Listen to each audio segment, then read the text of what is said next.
Welcome to Bajirao Reddy institute. Today analysis के आज के अंक में हम 21 अक्टूबर 2023 के प्रमुख समाचारों को हम देखते हैं। ठीक है, आज अगर हम देखें आज के न्यूज़ में तो कई सारे समाचार थे, जिसमें एक vote for query cash for query हमारी तृणमूल कांग्रेस पार्टी की सांसद है महुआ मित्रा जी, उन पे आरोप लगा है इथिक्स कमेटी में जो लोकसभा की है, वोट फॉर क्वेरी प्रश्न पूछने के लिए पैसा लेने का कैश फॉर क्वेरी प्रश्न पूछने के लिए पैसा लेने का आरोप लगा है। ठीक है, तो उसको हम समझेंगे। दूसरा है नमो भारत ट्रेन। जैसे वंदे भारत था वैसे ही नमो भारत एक ट्रेन है, जिसे अभी कल से नमो भारत नाम दिया गया था। उसके पहले जो है उसको रैपिड एक्स या RRTS कहा जाता था, रीजनल रैपिड ट्रांसपोर्ट सिस्टम, जिसे कल प्रधानमंत्री जी ने जिसका उद्घाटन किया है। ठीक है, तो उसको समझेंगे कि वो क्या है, कैसे है, और हमारे शहरी जो आगे हम जो हमारी अर्थव्यवस्था है उसमें वो कितना मददगार हो सकता है NCR के लिए और पूरे भारत के लिए उस सिस्टम को। ठीक है, और अगला जो है वह है भारत ने national framework for climate services, ठीक है, इसको लेकर एक गठन करने का फैसला किया है। और इसके तहत जो क्लाइमेट सर्विसेज है, क्लाइमेट सर्विसेज में से ये होता है कि जो क्लाइमेट रिलेटेड सूचनाएं, क्लाइमेट यानी जलवायु से संबंधित जो सूचनाएं या जो डेटा होता है, उसका उपभोग करने वाले लोग हैं, उपयोग करने वाले लोग हैं, उन तक पहुंच बनाई जाए। ठीक है, तो उसको लेकर हम शुरू करते हैं। जहां तक पहले न्यूज़ का प्रश्न है, यह न्यूज़ भले किसी पर्टिकुलर नाम पे हो, लेकिन हमें समझना है, हम यहाँ इस न्यूज़ के जरिए समझेंगे कि लोकसभा में जो अभी ये लोकसभा का मामला है, हालांकि ये राज्यसभा के लिए भी हो सकता है, कि संसद में जो सांसद जो प्रश्न पूछते हैं, ठीक है, एक जो प्रश्न पूछते हैं, वो प्रश्न पूछने की प्रक्रिया क्या है, वह प्रश्न पूछना क्यों महत्वपूर्ण है, उसमें कितने तरह के प्रश्न पूछे जाते हैं। आज के डिस्कस में हम इतना ही समझेंगे, हालांकि ये इससे भी बहुत बड़ा मुद्दा है। जैसे ये कहीं ना कहीं जो संसद के विशेषाधिकार का मामला है, जैसे कि भी कुछ दिन पहले अभी एक आया था, जिसमें संसद ने अपने माननीय सर्वोच्च न्यायालय ने अपने 5 सदस्यीय संविधान पीठ के फैसले को पुनर्विचार करने के लिए 7 सदस्यीय संविधान पीठ बनाया है। ठीक है, वो मामला है जो है उसको बोला जाता है नरसिंहा राव मामला या शेबू सोरेन मामला, वो JHM मामला बोला जाता है। उसमें पैसा लेके मत देने का मामला था। ठीक है, तो हम उस मुद्दे के संदर्भ में इसे डिटेल में समझेंगे कि ये कैसे जो है राजनीति में नैतिकता का है। लेकिन आज हमारा थोड़ा सा इसके जो व्यवहारिक पहलू है उसको समझने का है। ठीक है, क्योंकि आज ही कल न्यूज़ था, तो इसको और गहराई से इसमें और भी क्या चीज़ें हो रही हैं उसको डेवलपमेंट के साथ फिर से हम जब आएगा तब समझेंगे। लेकिन आज इसके प्रश्न, उसकी प्रक्रिया, उसकी उपयोगिता को हम समझने की कोशिश करते हैं। आज हम इस पर कोई मूल्यांकन करने की कोशिश नहीं करेंगे इस मामले पर, क्योंकि अभी ये मामला बिल्कुल ओपन है। किसी ने आरोप लगाया है, इसलिए इस पर अभी कोई चर्चा नहीं। बस हम इसकी प्रक्रिया को समझेंगे कि संसद में प्रश्न पूछा कैसे जाता है, उसका उद्देश्य क्या होता है, उसकी प्रक्रिया क्या होती है, कितने प्रकार के प्रश्न पूछे जाते हैं। ठीक है, चलिए चर्चा में क्यों है, क्योंकि तृणमूल सांसद हैं महुआ मित्रा हैं, ये पश्चिम बंगाल से सांसद हैं। इन पे कुछ दिन पहले इनके एक साथी रहे, मित्र रहे जो है, उन्होंने इनके खिलाफ कुछ दस्तावेज भारतीय जनता पार्टी के एक सांसद हैं श्री निशिकांत दुबे जी, उनको दिया गया। और उन्होंने इसकी शिकायत जो है कि इन्होंने जो है एक बिजनेसमैन से पैसा लेके या फेवर लेके एक बिजनेसमैन के अगेंस्ट जो है इन्होंने संसद में प्रश्न पूछे हैं। और यह कहीं ना कहीं प्रिवेंशन ऑफ करप्शन एक्ट और जो सांसदों की इथिक्स का जो है उसको कोड ऑफ इथिक्स, उसके उल्लंघन का मामला है। इसकी शिकायत लोकसभा अध्यक्ष से किए गए थे और लोकसभा अध्यक्ष ने यह मामला इथिक्स कमेटी, संसद की जो इथिक्स कमेटी है, जो मल्टी पार्टी कमेटी है, उसको सौंप दी है उसमें। और जब ये इथिक्स कमेटी को गया था तो इन्होंने जो है उसी समय जब इन पे आरोप लगा था तो इन्होंने दिल्ली हाई कोर्ट में अवमानना याचिका भी दायर कर रखी हैं। लेकिन जिस उद्योगपति का नाम लिया गया है उस उद्योगपति ने अभी अपना एक जो है हलफनामा, एफिडेविट जो है लोकसभा अध्यक्ष या और सीबीआई दोनों को भेजा है।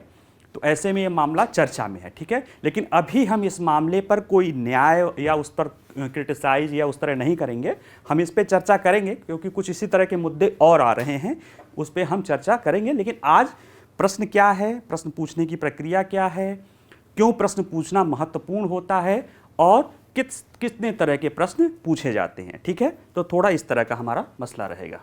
तो चर्चा में क्या होते हैं समझ ही लिए हैं। लोकसभा में सांसद प्रश्न कैसे पूछते हैं। देखिए, संसदीय प्रणाली में हम वैसे भी लोकतांत्रिक प्रणाली में जो जनता होता है वही क्या होता है, वही वास्तविक सत्ता उसी के अंदर होती है, ठीक है। लेकिन इतने बड़े संख्या में हम अपना राजकाज नहीं चला सकते, अपना शासन प्रशासन नहीं चला सकते। ऐसे में हम अपने प्रतिनिधियों को चुनते हैं और संसदीय प्रणाली में जो हमारे ये प्रतिनिधि होते हैं, इनका काम जो है, जो सरकार होती है उन पे नियंत्रण स्थापित करना या उत्तरदायित्व सुनिश्चित करना होता है। ऐसे में इन जो हमारे सांसद हैं, हमारे जो प्रतिनिधि यानी हमारे जो संसद सदस्य हैं, इनको प्रश्न यानी सरकार से या मंत्रियों से प्रश्न पूछने के लिए जो है व्यवस्था की गई रहती है, ठीक है। और इसके लिए क्या होता है कि जब आप देख रहे हो, आप लोग देखते होंगे जब सदन की कार्रवाई चल रही होती है तो उसके शुरुआत में ही 1 घंटा का समय जो है वो प्रश्नकाल के लिए रखा जाता है। उसमें संसद के विविध सदस्य मंत्रियों से प्रश्न पूछते हैं। जहाँ तक प्रश्न पूछने की जो है प्रक्रिया के बारे में बात है, तो उसमें ये होता है कि प्रक्रिया जो है उसमें यह है कि लोकसभा के या राज्यसभा ऐसे प्रक्रिया कार्य संचालन नियम में होता है। और इसमें जो इसके तहत जो है, जैसे किसी सांसद को कोई प्रश्न पूछना है तो पहले क्या करेगा कि वो लोकसभा का मान लिया है, यही चीज़ें राज्यसभा के लिए भी लागू हो जाएगी। एक सांसद पहले लोकसभा के महासचिव को संबोधित एक नोटिस देता है और उस नोटिस में वो बताता है कि किससे प्रश्न पूछना है, जानकारी इरादा क्या है और आमतौर पर उस प्रश्न का क्या पार्ट होता है, जिस मंत्री से संबोधित किया गया था उस सबका उसमें नाम लिखा होता है। यानी कि सूचना ये बताएगा, पूर्व सूचना। और ये कुछ प्रश्नों के लिए 15 दिन और कुछ महत्वपूर्ण प्रश्नों के लिए 10 दिन है। तो उसके आधार पे जो है ये महासचिव को दिया जाता है। अब महासचिव जो है इसके जो माध्यम से अब ये प्रश्न माध्यम होता है, फिर महासचिव इसको किसको, लोकसभा अध्यक्ष को सौंप देते हैं। फिर वो निर्णय लेके इसको उस पर करते हैं कि हाँ किनको प्रश्न पूछा जा सकता है, प्रश्न पूछने लायक है कि नहीं। हाँ, इसमें जो चर्चा के दौरान ये देखा जाता है कि ये प्रश्न किसी को डिमीन करने के लिए तो नहीं है, ये प्रश्न किसी के फायदे के लिए तो नहीं है, ये प्रश्न किसी को नुकसान पहुंचाने के, किसी आलोचना करने के लिए नहीं है, ये प्रश्न कहीं राज्य की सुरक्षा को लेकर तो खतरा नहीं है। तो इन सारी चीज़ों पर ध्यान दिया जाता है। लेकिन अंतिम फैसला जो है हमारे लोकसभा अध्यक्ष या उधर उपराष्ट्रपति या सभापति जी करते हैं, ठीक है। अब ये है कि जो ये प्रश्न पूछना है इसके लिए प्रक्रिया क्या है। देखिए, पहले तो प्रक्रिया वही थी कि एक जो है आप संसदीय सूचना कार्यालय में उपलब्ध जो है मुद्रित प्रपत्रों के माध्यम से कि ये प्रक्रिया प्रोफार्मा होता है, उसी के आधार पर संसद सदस्य अपना पत्र भेजते थे। चूंकि अब इंफॉर्मेशन टेक्नोलॉजी का भी युग आ गया है तो अब और हो गया है कि सांसद अपने प्रश्नों की नोटिस जो है एक ऑनलाइन सदस्य पोर्टल होता है उसके माध्यम से भी कर सकते हैं, जहां पहुंच करने के लिए उनके पास आईडी और पासवर्ड दर्ज किए जाते हैं। यही बात उन्होंने जो अभी भारतीय विदेश बिजनेसमैन हैं जिन्होंने हलफनामा दिया है, उन्होंने कहा था कि जो अमुक सांसद हैं उन्होंने अपना ये ऑनलाइन आईडी और पासवर्ड दे दिया था और कहा था कि आप डायरेक्ट हमारे नाम, आप पासवर्ड और आईडी पे डायरेक्ट आप पोर्टल पे प्रश्न पोस्ट कर सकते हैं, ठीक है। तो ये प्रक्रिया थोड़ा सा समझ लिया। अब ये सबसे महत्वपूर्ण है, ये तो चलो प्री वाला मामला है। सबसे महत्वपूर्ण ये है जो इसमें मेंस का है, मतलब व्यवहारिक में भी मेंस का है, कि आखिर इन प्रश्नों का पूछने के पीछे उद्देश्य क्या होता है, ठीक है। तो जैसे अभी बता रहे थे, शुरुआत में ही बता रहे थे कि प्रश्न पूछना जो है, प्रश्न पूछना एक सांसद का निहित और निर्वाध, इनहेरेंट एंड अनरिस्ट्रिक्टेड या अनफेटर्ड जो है संसदीय अधिकार है। ये लोकसभा के प्रश्नकाल के दस्तावेज में ही ये बात कही गई है कि संसद का जो सांसद है उसका यह निहित और निर्वाध संसदीय अधिकार है। इसके द्वारा कार्यकारी कार्यों पर विधायी नियंत्रण का अभ्यास करने के लिए संसदीय उपकरण के रूप में कार्य किया जाता है। हम जब प्रशासन पे जो है नियंत्रण या उत्तरदायित्व पढ़ते हैं तो उसमें जो है कार्यपालिका पे नियंत्रण के लिए ये संसदीय प्रश्न, बजट, ये दोनों महत्वपूर्ण पहलू होते हैं जिसके जरिए जो है संसद जो है यानी पार्लियामेंट जो है उस पर कार्यपालिका पे अपना नियंत्रण स्थापित करती है। इसके माध्यम से प्रशासन और सरकारी गतिविधियों के पहलू पर जानकारी प्राप्त की जाती है, सरकारी नीतियों और योजनाओं की आलोचना की जाती है, सरकारी कमियों पर प्रकाश डाला जाता है और मंत्रियों को सामान्य भलाई के लिए ठोस कदम उठाने के लिए प्रेरित किया जाता है। ठीक है, कई बार इन प्रश्नों का से जो है सरकारें जो है कई बार सत्ता पक्ष वाले भी पूछते हैं, तो कई बार इन प्रश्नों के जरिए सरकारें अपनी नीतियों के प्रति जनता की राय भी जानती है। जब इसमें प्रश्न पूछे जाते हैं, चर्चा होती है, चर्चा परिचर्चा पे कई बार विपक्ष द्वारा कठिन प्रश्न भी पूछे जाते हैं और कई बार इनके जगह कई ज्वाइंट पार्लियामेंट्री सेटिंग भी होती है, कई कानून भी बनते हैं, कई नीतियां भी बनती हैं। यानी कुल मिला के यह प्रश्न जो है प्रशासन पे मतलब कार्यपालिका पे, उसमें से भी प्रशासन पे नियंत्रण स्थापित करने का प्रमुख साधन है। जैसे जो हमारे मित्र लोग हैं प्रशासन में, वह न्यायपालिका के जब कार्रवाई हो रही होती है, कोर्ट में कंटेम्प्ट ऑफ कोर्ट चल रहा होता है तब, या जब संसद या विधानसभा चल रही होती है, तो वो बड़े चौकन्ने होते हैं क्योंकि उन्हें डर लगा रहता है कि कौन सा प्रश्न उनके लिए मुसीबत हो जाए। ठीक है, तो इसलिए ये महत्वपूर्ण प्रश्न है कार्यपालिका पे। कार्यपालिका के लिए तो उतना नहीं है क्योंकि वो संसद में अगर देखा जाए तो डिफेक्टो जो है उसका बहुमत होता है सरकार का, इसलिए लोकसभा में कोई बहुत, लेकिन हाँ कई बार यह सरकार के लिए जो है वो आप कह सकते हो कि सरकार मजाक बन के रह जाती। कैसे, वो अब देखते हैं कि कितने प्रकार के प्रश्न हैं, उनको हम समझाते हैं। जैसे सांसदों द्वारा कितने प्रकार के प्रश्न पूछे जाते हैं, तो इसमें 4 प्रश्न पूछे जाते हैं: तारांकित प्रश्न, अतारांकित प्रश्न, विशेष सूचना के प्रश्न जो है, अल्प सूचना प्रश्न और निजी सदस्यों से पूछे जाने वाले प्रश्न। आप सब लोग पता होगा, थोड़ा थोड़ा चर्चा कर देते हैं। जो तारांकित प्रश्न हैं वह किसी भी मंत्री से पूछे जा सकते हैं, 15 दिन की सूचना पर पूछे जाते हैं और इसका जवाब मंत्री को या राज्य मंत्री जो भी जैसा हो उसको मौखिक रूप से उसको देना पड़ता है, लिखित भी देता है लेकिन उसका जवाब मौखिक में देता है और साथ ही में इसके लिए पूरक प्रश्न पूछा जा सकता है। जैसे हमने कोई प्रश्न पूछा, कोई संसद सदस्य हैं, किसी मंत्री ने कोई जवाब दिया और फिर हम उस पर प्रश्न पूछ सकते हैं। ये तारांकित प्रश्न या जो है इसको मौखिक प्रश्न भी कहते हैं। दूसरा है अतारांकित या अनस्टार्ड प्रश्न। ये वो प्रश्न होते हैं जो कि ये भी 15 दिन की पूर्व सूचना पे दिए जाते हैं, जिनका जवाब लिखित रूप से दिया जाता है, संसद सदस्यों को लिखित रूप से दिया जाता है। यानी ये मंत्री के थ्रू नहीं गुजरते हैं क्योंकि ये इस तरह के प्रश्नों को लगता है कि नहीं ये इनका लिखित जवाब जाना है, वो संसद सदस्य पहले ही बता देते हैं कि तारांकित है कि अतारांकित प्रश्न पूछ रहे हैं, क्योंकि उसकी लिमिट होती है। तारांकित प्रश्नों के लिए 15 डेली है, अतारांकित प्रश्नों के लिए 230 के आसपास है, तो संख्या इसकी ज़्यादा, इसलिए ज़्यादातर संसद सदस्य इसी को प्रिफर करते हैं। इसमें क्या होता है कि जवाब लिखित दिया जाता है, कार्यपालिका ही जवाब बनाती है तो उसके थ्रू जाता है। कई बार क्या होता है कि राजनीतिक कार्यपालिका या मंत्री आदि इसको देख नहीं पाते हैं। ठीक है, इन 2 प्रश्नों का जो है तारांकित या अतारांकित जो प्रश्न हैं, इनके जरिए, चूंकि लिखित में दिया जाता है तारांकित प्रश्न, ये भी अतारांकित, तो इसमें पूरक प्रश्न नहीं पूछे जाते हैं। और जहां तक इन प्रश्नों की बात है तो इनमें जो पूछने वाले होते हैं, जब उन्हें किसी मुद्दे पे सरकार के नीतिगत पहलू को जानना होता है कि पॉलिसीगत सरकार का क्या सोच है, तब वो तारांकित लगाते हैं, ताकि चूंकि मंत्री को जवाब देना होता है तो वो मंत्री का जवाब नीतिगत पहलू आता है, वो प्रशासन का ही होता है, लेकिन मंत्री उसको जानता है तो उसमें नीतिगत जवाब होता है। चूंकि अब हमें कोई जवाब देना है और हम ही उत्तरदायी हैं और हम अगर पढ़ रहे हैं तो वो पॉलिसीगत चीज़ें होती हैं। अतारांकित प्रश्नों में कई बार क्या होता है कि जो सूचनाएं एकत्रित की जाती हैं या कुछ जानना होता है, प्रशासन की कमियां, शासन की कमियां, इस तरह की चीज़ों को जाना जाता है। ठीक है, लेकिन जो कई बार क्या होता है कि कई मुद्दे ऐसे होते हैं कि गोपनीय सूचना आ गई कि सरकार ने कोई प्लान बताया और उसको वो सांसद लोग क्या करते हैं कि अतारांकित रूप से प्रश्न लगा देते हैं और अतारांकित प्रश्नों का जवाब प्रशासन भेज देता है, लोकसभा के महासचिव के द्वारा सांसदों को पहुंच जाता है और मंत्री उसको देखते नहीं हैं।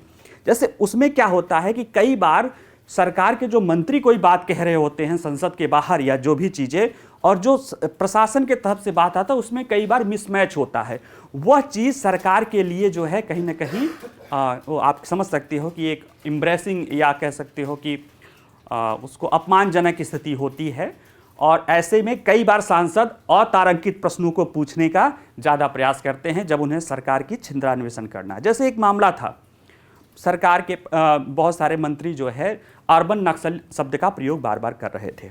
ऐसे में किसी सांसद ने एक प्रश्न लगा दिया गृह मंत्रालय से अतारांकित कि अर्बन नक्सल जैसी कोई बात है। अब ऐसी तो कोई लिखित बात थी नहीं जो है उस समय तक, तो रिपोर्ट आ गया और एक न्यूज़पेपर में एक मुद्दा बन गया कि देखिए सरकार जो है अर्बन नक्सल की बात कर रही है और यहाँ पे जो है कहीं जो गृह मंत्रालय में इस तरह का कोई प्रावधान नहीं है। तो इस तरह के मामले उठते हैं अतारांकित प्रश्नों में। ठीक है, कुल मिला के ये दोनों प्रश्न जो है सरकार को, प्रशासन को जागरूक करते हैं, उन्हें मोटिवेट करते हैं, उन्हें प्रेरित करते हैं, उन्हें बाध्य करते हैं कि वो जनता के हितों के लिए कार्य करें। ठीक है,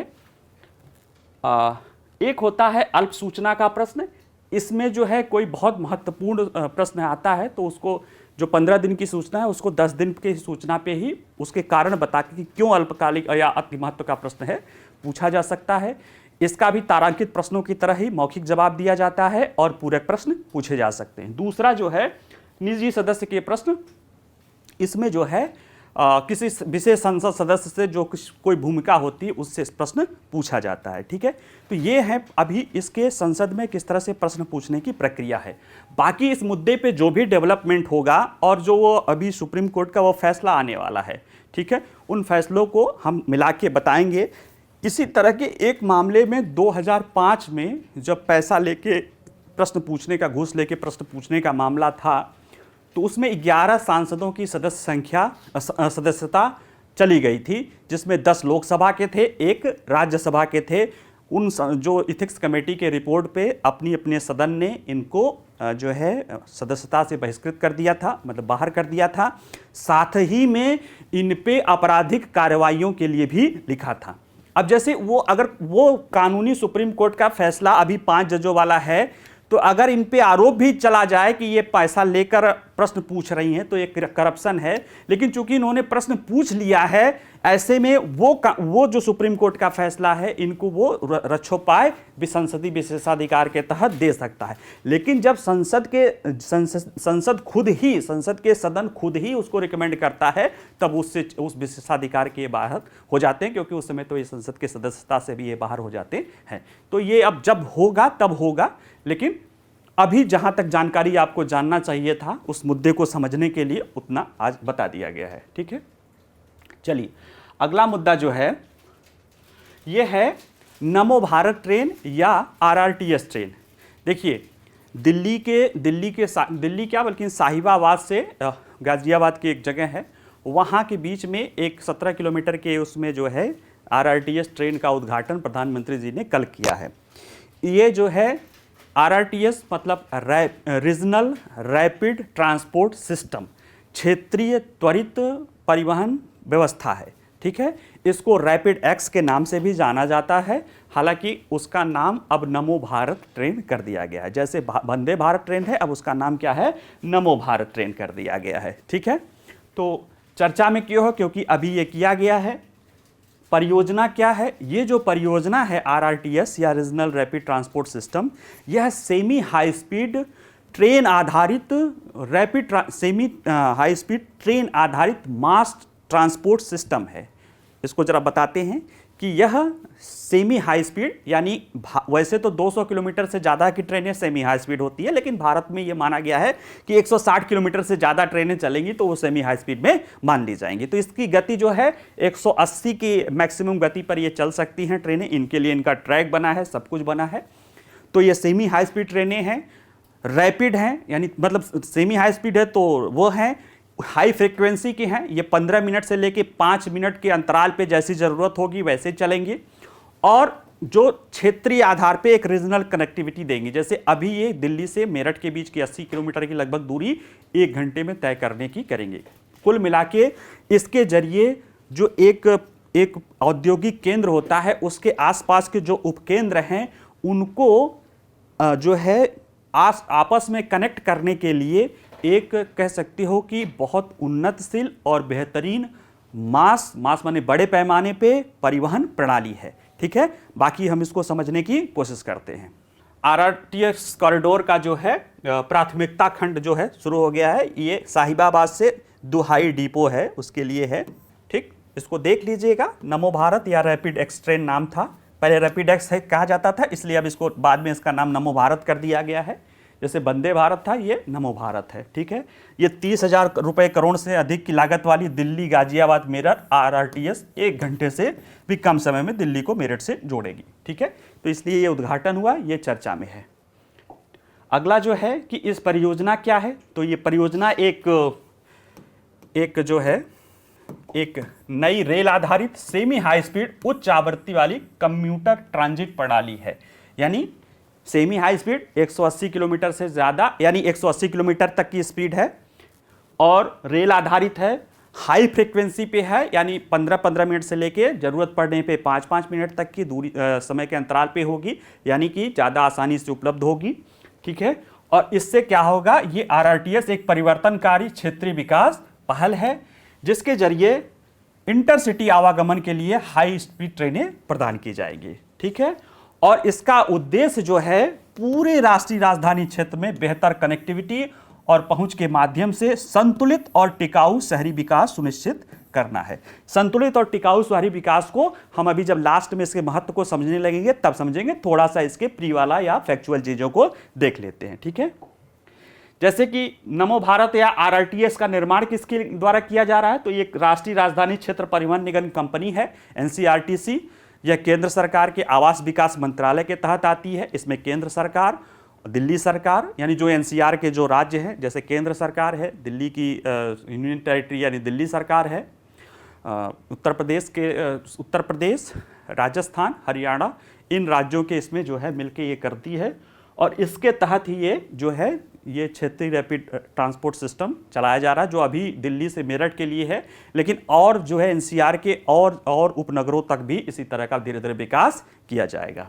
ठीक है, अब ये अगला प्रश्न है कि आप लोग में एक कौतूहल होगा कि सर ये जो ट्रेन है ये मेट्रो है या रेल है या दोनों से अलग कैसे है। ठीक है, तो पहले जान लीजिए कि ये न मेट्रो है न रेल है, ये दोनों से अलग है। मेट्रो से अलग क्यों है, क्योंकि मेट्रो धीमी गति से चलती है, फ्रीक्वेंसी ज़्यादा रहती है, बाकी सब ठीक है। यह तेज़ गति से चलती है और मेट्रो बहुत कम दूरी के लिए, यानी इंटरसिटी होती है, इंट्रासिटी, सिटी के अंदर होती है। ये इंटरसिटी यानी एक शहर से दो शहर के ज़्यादा दूरी के बीच में चलेगी, तेज़ स्पीड से चलेगी कि मेट्रो की स्पीड से ये कई दुगना, लगभग दुगना स्पीड से चलेगी। ठीक है, और ये ट्रेन नहीं है, क्योंकि ट्रेन तो दूर दूर चलती है, लेकिन ट्रेन की फ्रीक्वेंसी ज़्यादा नहीं होती है और ट्रेन में उतना आराम नहीं होता है। तो एक तरह से देखा जाए तो ये ट्रेन और मेट्रो का फ्यूज़न है, बल्कि ट्रेन क्या, बल्कि वंदे भारत और मेट्रो का फ्यूज़न है। क्योंकि वंदे भारत ही जो एक तरह से कह सकते हैं भारत में जो है सेमी हाई स्पीड ट्रेन है, क्योंकि वो 180 किलोमीटर से ज़्यादा या 180 किलोमीटर तक चलने के लिए बनाई गई है। ये भी इसीलिए देखो उसको वंदे भारत बोल रहे हैं, इसको नमो भारत बोल रहे हैं। ठीक है, तो अभी जब हम उसकी आवश्यकता या महत्व समझाने लगेंगे तो इन दोनों को समझाएंगे कि वंदे भारत या नमो भारत की हमें ज़रूरत क्यों पड़ती है। अब देखिए, हाँ यही है आरआरटीएस जैसी परियोजनाओं का उद्देश्य क्या है। देखिए, अभी हम बहुत तेज़ी से शहरीकरण बढ़ रहा है। ठीक, रोजगार शहरों में केंद्रित हो रहा है, इसमें कोई शक नहीं है। जैसे जैसे आर्थिक विकास होता है, रोजगार शहरी केंद्रों में केंद्रित हो जाता है। अब सपोज दैट दिल्ली की ही देख लो, यहाँ पे रोजगार के अवसर हैं, बहुत अच्छी बात है, लेकिन जैसे जैसे रोजगार के यहाँ अवसर बढ़ेंगे, ज़्यादातर लोग यहाँ पे आना शुरू कर देंगे। और चूंकि वो रोजगार पर उनको रोज जाना है, इसलिए रोजगार के केंद्र से बहुत ज़्यादा दूर अगर वो रहेंगे तो वो आना जाना संभव नहीं हो पाता। ऐसे में वो लोग क्या करेंगे कि दिल्ली के आसपास या दिल्ली में ही आवास उनको चाहिए। अब किसी भी शहर का जो है इंफ्रास्ट्रक्चर होता है वो लिमिटेड होता है, एक लिमिट के से ज़्यादा लोगों को वहन नहीं कर सकता है। क्यों? क्योंकि फिर वो जगह तो नहीं बदल सकते ना, जगह तो नहीं बढ़ा सकते हो। तो फिर उसमें क्या होता है कि जहाँ जैसे जो 2 कमरों के घरों में रहना चाहिए, 4 कमरों के घरों में रहना चाहिए, लोग 1 कमरे के घरों में रहते हैं। सड़क का इंफ्रास्ट्रक्चर, रोड पे ढेर सारा ट्रैफिक, पेयजल की समस्या न, जो शहर का इंफ्रास्ट्रक्चर है वो ध्वस्त हो जाता है। ऐसे में शहरों के संतुलित विकास के लिए और बड़े शहरों में ज़्यादा लोग न आएं, इसके लिए हमें मास रैपिड ट्रांसपोर्ट सिस्टम की ज़रूरत होती है। रीजनल रैपिड ट्रांसपोर्ट सिस्टम या मास रैपिड ट्रांसपोर्ट सिस्टम की ज़रूरत होती है, जिससे क्या हो कि लोग एक जो एक औद्योगिक केंद्र हो या जो शहर जिसे कहते हैं बड़े शहर, उसमें रोजगार प्राप्त करें, लेकिन आवास वो अपने आसपास के जो रीजनल शहर हैं, जो सब सेंटर हैं, वहां पे रहें। क्यों? क्योंकि वहां पे अभी उतना ज़्यादा मारामारी नहीं रहेगा और वहां से उनको एक सस्ता, त्वरित, सुलभ साधन उपलब्ध रहे, जिससे डेली वो कम्यूट कर सके, आ जा सके। तो उससे क्या होगा कि रोजगार के लिए वो दिल्ली रहेंगे और रहने के लिए वो मेरठ, गाजियाबाद या हरियाणा के बहुत सारे जो है क्षेत्रों में वह रह सकते हैं। उससे क्या होगा, उनका रहन सहन भी सुधरेगा, उनका आय रोजगार का भी क्षेत्र होगा और दिल्ली के शहरी इंफ्रास्ट्रक्चर पे भी दबाव कम पड़ेगा। इसी तरह की व्यवस्था हर शहरों के लिए की जा रही है। ठीक है, तो ये कह सकते हैं कि ये जो आधुनिक भारत, जैसे जो वंदे भारत ट्रेनें चल रही हैं, उसको जिसने बनाया उनका स्टेटमेंट था कि ये तो बहुत महंगा है। कैसे? कह रहे हैं कि भारत 2047 में विकसित देश बनना चाहता है, उच्च आय वाला वर्ग। तो जब 25 साल में हम उच्च आय वाला वर्ग बन जाएंगे तब इंफ्रास्ट्रक्चर डेवलप करेंगे। इंफ्रास्ट्रक्चर और ट्रेनें एक दिन में तो डेवलप नहीं होंगी, हमें उसके लिए तैयारी करनी है। जो बुलेट ट्रेन आ रही है, जो वंदे भारत ट्रेन है या जो नमो भारत ट्रेन है या RRTS, ये सारी चीज़ें हमें उस सिस्टम के लिए तैयार करना है जब हमारे ज़्यादातर रोजगार शहरों में आएंगे। ऐसे ही एक प्लान चल रहा है कि जो प्रधानमंत्री का जो संसदीय क्षेत्र है बनारस, वहां पे उसको औद्योगिक केंद्र बना के उसके आसपास के जिलों को इसी रैपिड रेल ट्रांसपोर्ट सिस्टम के जगह जोड़ के कि आवास छोटे शहरों में हो, क्योंकि वहां पे इंफ्रास्ट्रक्चर का दबाव कम रहेगा तो लोग बेहतर आवासीय सुविधाएं प्राप्त कर सकते हैं। और जो औद्योगिक केंद्र हैं वहां पे सिर्फ औद्योगिक गतिविधियां ही चले। ठीक है, तो इससे जैसे प्रधानमंत्री ने कहा अभी कि हम नहीं चाहते कि शहरों में ज्यादा लोग जाएं। क्यों जाएंगे? अगर ज्यादा लोग आ जाएंगे तो जैसे देखिए, घर तो एकाएक बढ़ेंगे नहीं, तो जो 2 कमरे का मकान है उसमें उसका किराया दूना हो जाएगा। भाई 10 मकान हैं और 10 लोग रह रहे हैं तो आराम से एक मकान में किराया लेके आराम से रह रहे हैं। लेकिन अब अगर कहा 10 मकान बने हैं और 20 लोग आगे रहना उनको है ही, तो मकान मालिक क्या करेगा? किराए का दाम दूना कर देगा। तो या तो 10 लोग नहीं रहेंगे, 10 लोग जाके झोपड़पट्टी में रहेंगे, या क्या करेंगे, उसी 10 मकान में जो 2 कमरे का है एक कमरा लेके रहना शुरू कर देंगे।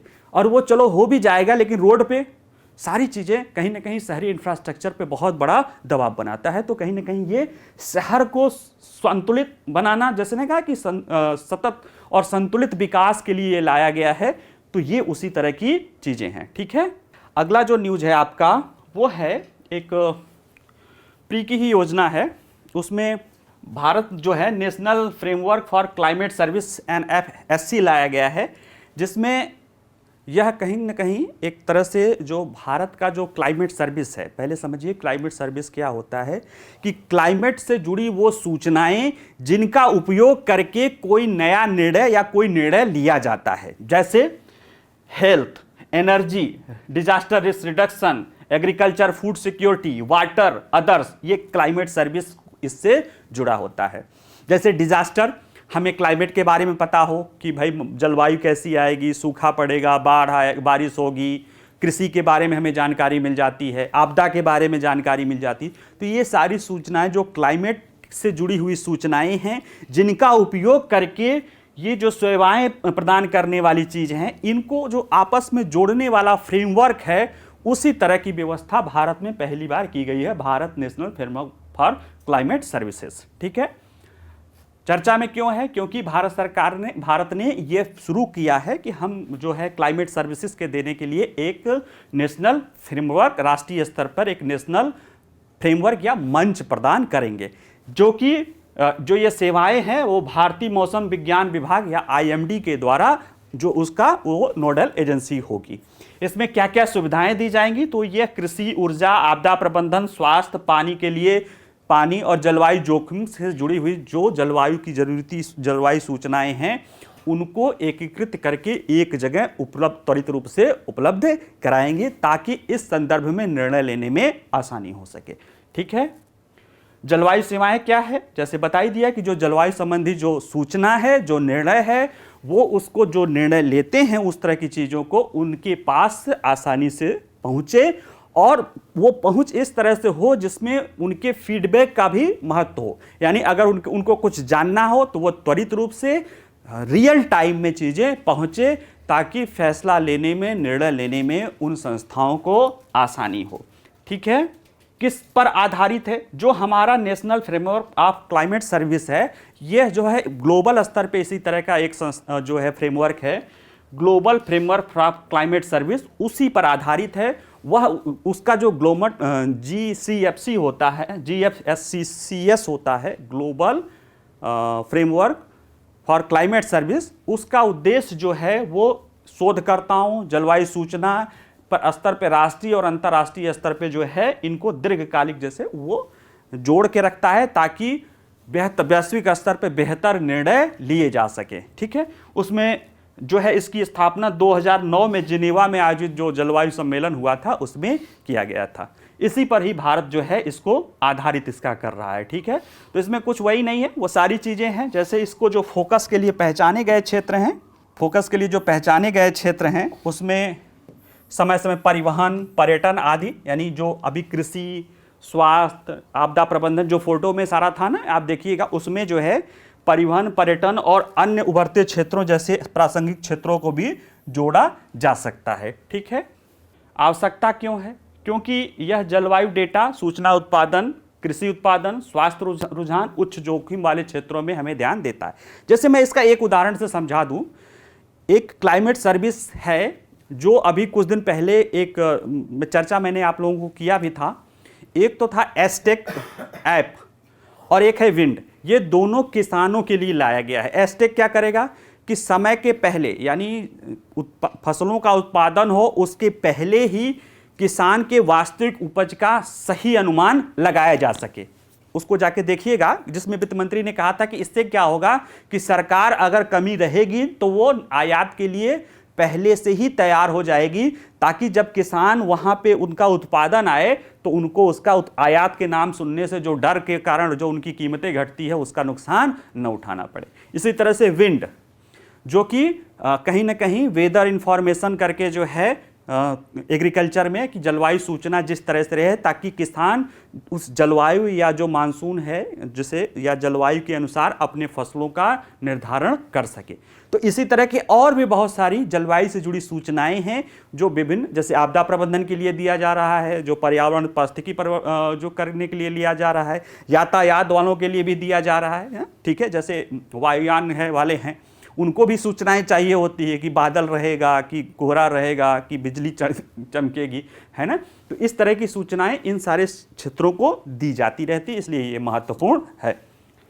जहाँ तक है कि इसको कैसे लागू किया जाएगा, देखिए 2009 में ही जो है इसकी जब घोषणा की गई थी रूपरेखा की, तो स्विट्जरलैंड, चीन, जर्मनी, यूनाइटेड किंगडम ने लॉन्च कर दिया था।